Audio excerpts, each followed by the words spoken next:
ગુજરાતમાં સિરપના નામે નશાનો કાળો કારોબાર ચાલતો હોવાનો છેલ્લા કેટલાય સમયથી સામે આવી રહ્યું છે।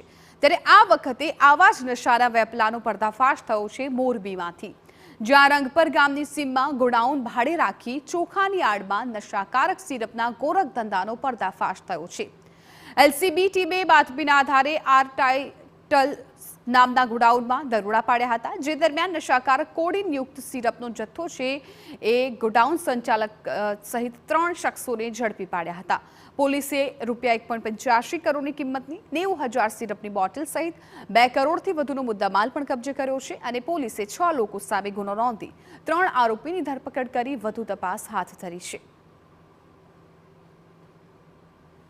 પોલીસ સ્ટેશનની હદમાં રંગપર ગામે એક ગોડાઉનમાંથી જે કોડીનયુક્ત કફ સિરપના એક મોટો જથ્થો પકડવામાં આવેલા છે।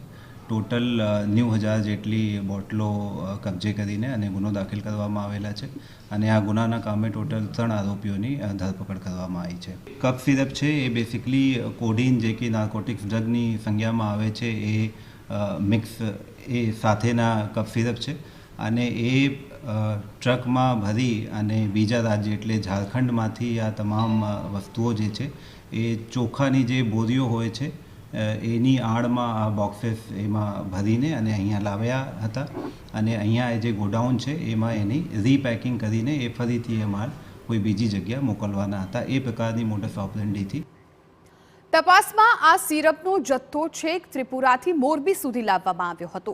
આરોપીએ કોડીન સિરપનો જથ્થો મંગાવી ગોડાઉનમાં કિચનવેરના બોક્સમાં પેક કરીને રાખ્યો અને જે બાદ અન્ય જગ્યાએ મોકલવાની તજવીજ હાથ ધરી રહ્યા હતા।